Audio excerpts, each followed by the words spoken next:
Hi, Dan Luff from Sell My Livestock here. We've had a really busy week this week, been up to cereals, speaking to lots of farmers. Bit wet on the second day, but great to see so many people coming out and braving the weather. And it's been great chatting to farmers and seeing what their plans are for selling their stock over the summer and into the autumn. So it was great chatting with them and discussing their plans. It's been a busy month on the farm. We've been cutting silage. It's yielded really well this year, so happy, and it looks like it's good quality as well. We've been worming cattle and moving them. They are performing quite well at the moment, but they're still having a bit of hard feed, so we'll be slowly weaning them onto just a grazed diet.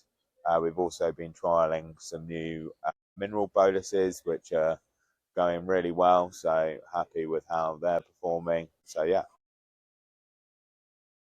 After a wet start to the month, bringing some much needed rain, it then turned hot and we've managed to make some really nice Lucerne hay, which is the first time we've ever managed to make it. Sometimes there is a benefit to the hot weather. The cattle have been struggling in the hot weather though, and we've been making sure that they've got plenty of shade in the field. But obviously flies have been the big problem this year, and very difficult to control currently.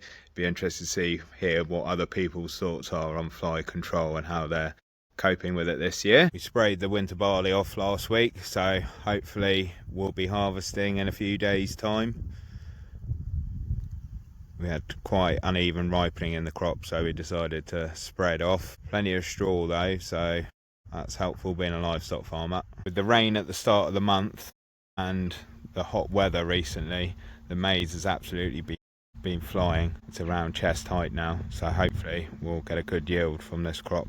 I also saw an article in the paper that the Labour government wants beef farmers to grow more lentils rather than beef. And I see a lot of people commenting saying that how are you going to grow lentils on a Welsh mountainside? And they're quite right. But I think the biggest issue is that we're not going to stop consumers wanting to buy beef, and all that's going to happen is we are going to import beef from areas where they have an extremely high carbon footprint per kilo of beef produced, whereas in the UK we're 50% of what the worldwide average is per kilo that we're producing.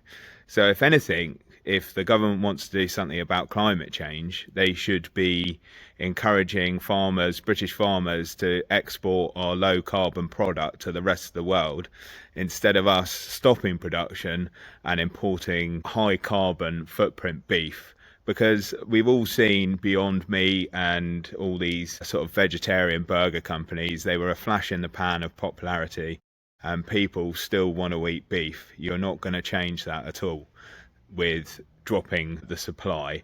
People are just going to import from different countries where the farming standards aren't quite as high as what we've got here, and higher carbon footprint. So we're just only going to shoot ourselves in the foot like they've done to the oil industry. They're going to do the same to beef farming, and I think it's about time that they heard from us what we think of it.